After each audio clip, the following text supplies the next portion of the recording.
Okay, so this is going to show you how to do your ice scraper in a video if the tutorial didn't help. So first you're going to start by creating a new document, and you want to do this in your folder. I'm doing it in my ice scraper folder, but you guys should do it in your name folder. And you're going to call it ice scraper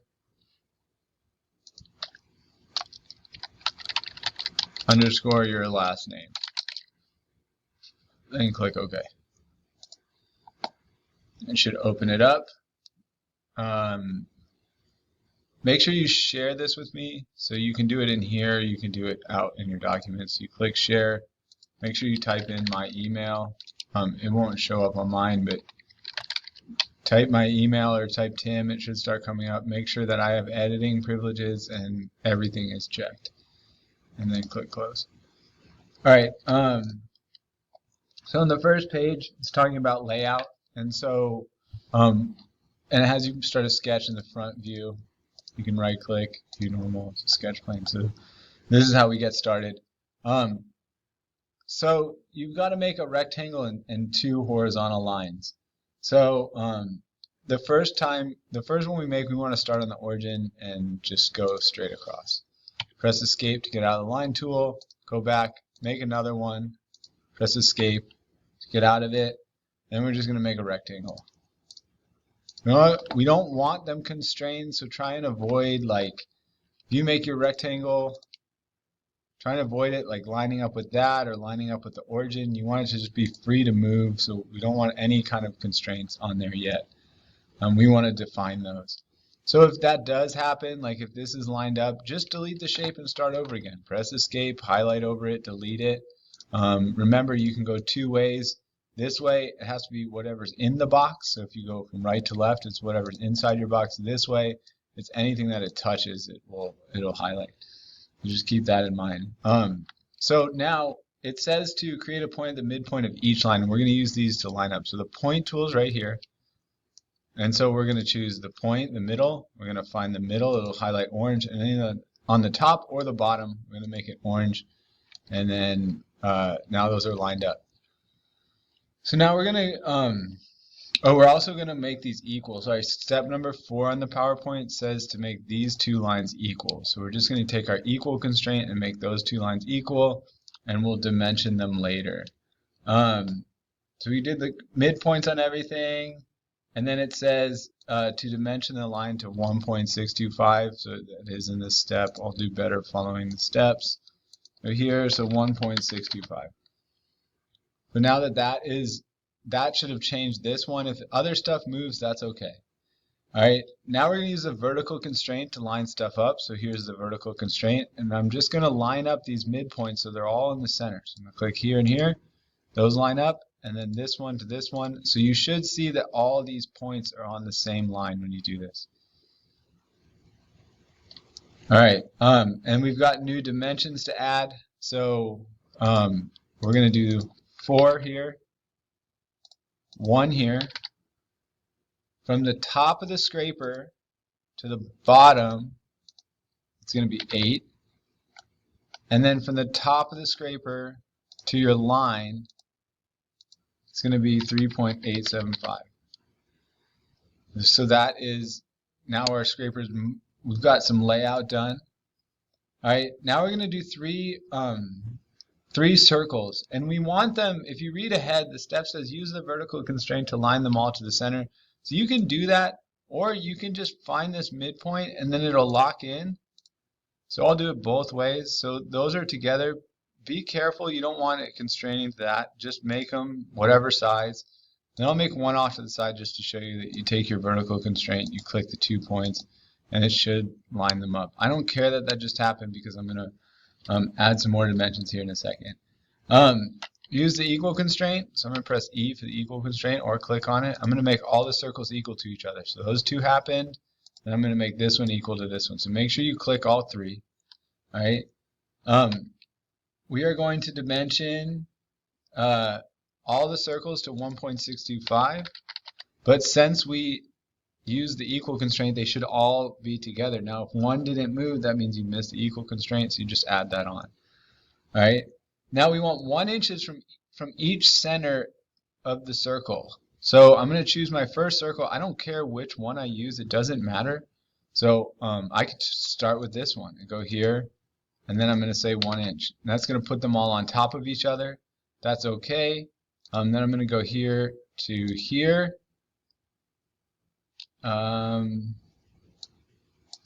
But actually, it's not okay because that went on top. So what I'm going to do is delete one of them and make another one. So I ate my words there. Make it equal. It's not vertical aligned, so I'm going to vertically align it again. Okay, but this one went below, so I can just drag that center point and move it up. And then I can dimension, so from here to here is 1, and here to here is 1. And it's still not fully constrained, so I'm assuming what happens is when I deleted that, I lost my vertical constraint. So I'm going to go back and just make sure those are vertically aligned. This one's blue, so that must mean it's not vertically aligned, or it's not equal.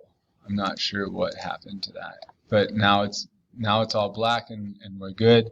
That means that we're totally constrained. All right. So we've got all that done. Now we've got this weird trapezoid part. Okay, so I'm going to take my line tool. Okay, so the sketch that I have in the tutorial is a little bit wrong. Alright,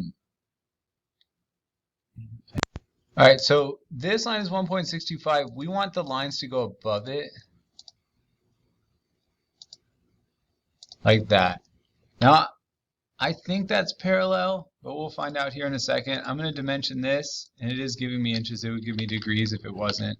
I want 0.125 above it, and now we're going to do degrees. So I'm going to click on the diagonal line, the bottom line, and I'm going to put 45 in, and then click the bottom line and the other diagonal line and put 45 in. And now I've got this set up, and I can, it's fully constrained because of the 2 degrees.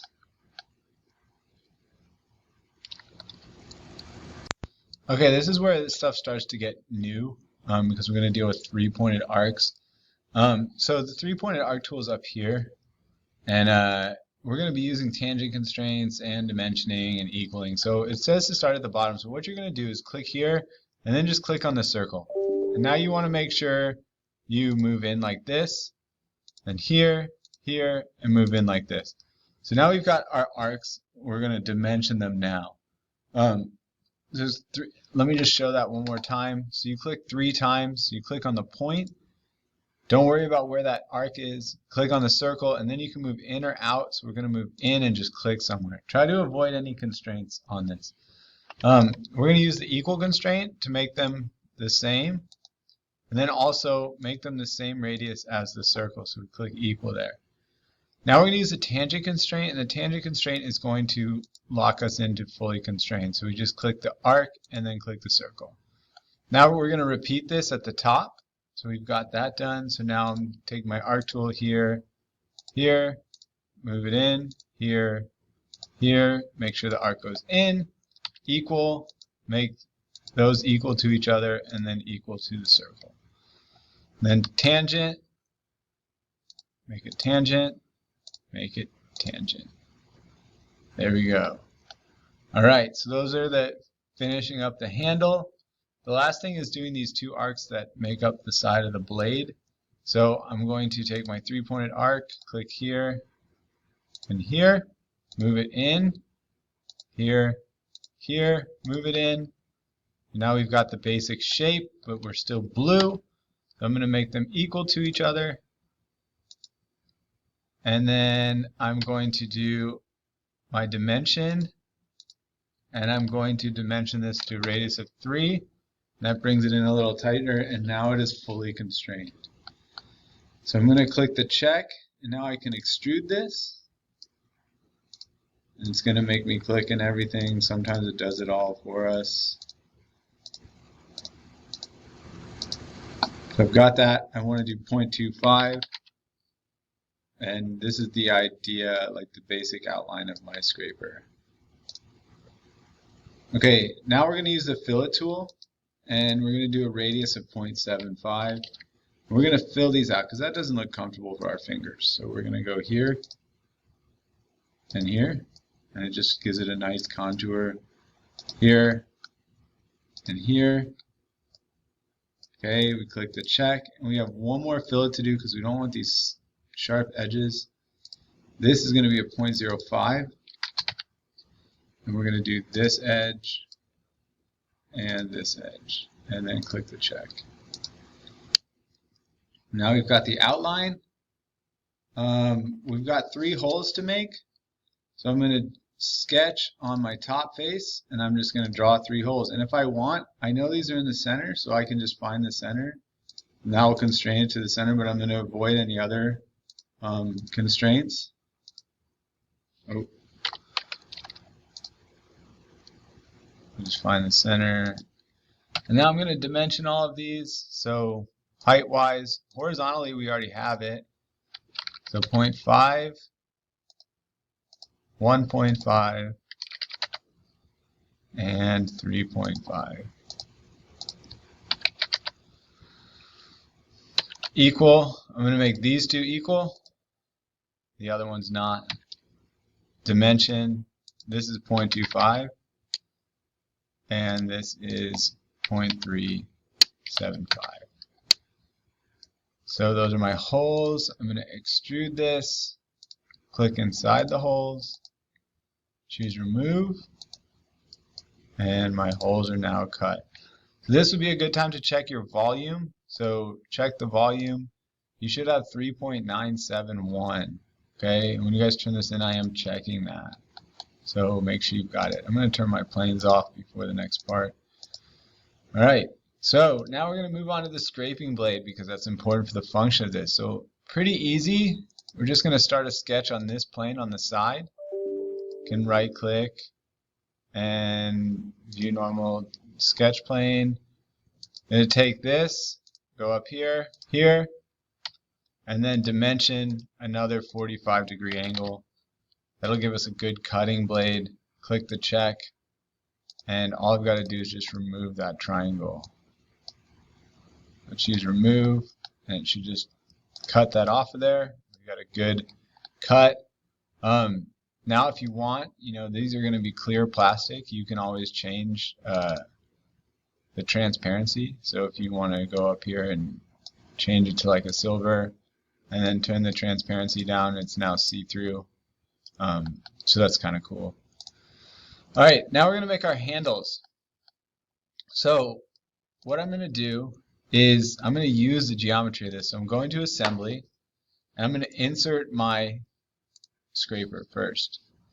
So I just click in there, place it wherever, click the check. We always want to fix, so right click, fix. And now I'm going to, so once I fix this, now I can use my geometry to create another part. So I'm going to go up here and say create part studio in text. And it says, where's your origin? I always just choose the origin and then click the check. Now my ice scraper will be even more transparent, but we're in a new part studio down here. So I could rename this right now if I wanted to, handle.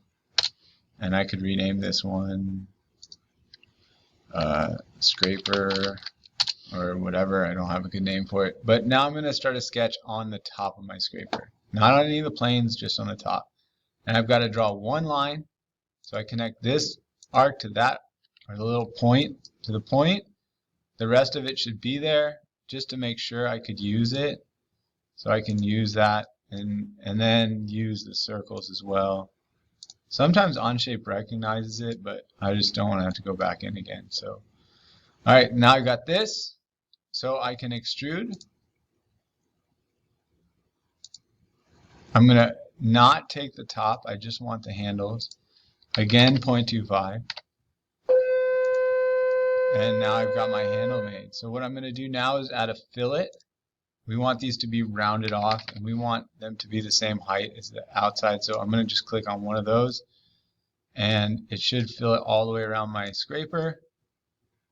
And that's done. So now I can insert and go to assembly, or I can add a shape. Like if I wanted to put a logo on here, I can make a sketch on the front. I turn my planes off to get out of the way. I'm just going to use like the rectangle tool to make something real quick.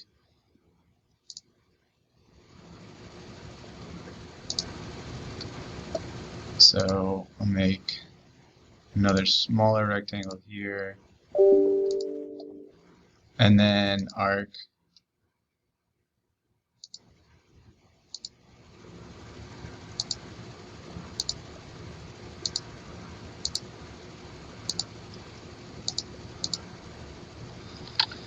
I'm going to make it tangent and tangent. Look at this weird shape, but I kind of like it.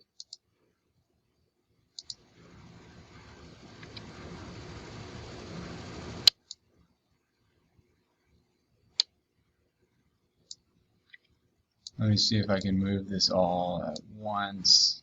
I can, and I'm liking it more and more as it changes. Whatever, it kind of looks like my name. So now I can extrude this. And I'm going to do solid. Click inside the parts that I want to extrude. And I do not want it to be that high. Actually, you know what? I want to remove it. I want to cut in. So I've got this little logo on there. And now I can insert and go to assembly. Click the check. And I've got my weird symbol on there, but it's attached. So now all I got to do is add the other scraper. So actually, I just realized that I did the wrong line there.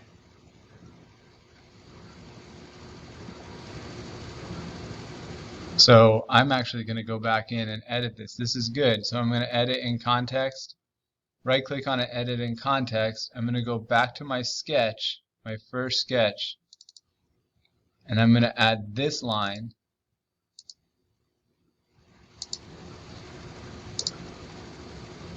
And then edit my extrusion because I want that to come to. That looks better. Now I think if I go back to my assembly, it should just add it in there. All right. Now I'm going to insert my other handle. And I'm going to do a fastened mate. I'm going to find the center of that circle, find the center of this circle. That is the wrong way, so I can flip it. Now it's rotated the wrong way. So I'm going to rotate this, click the check. I can close out of this. There's my finished scraper. So I can copy this and turn that into the assignment. That's it.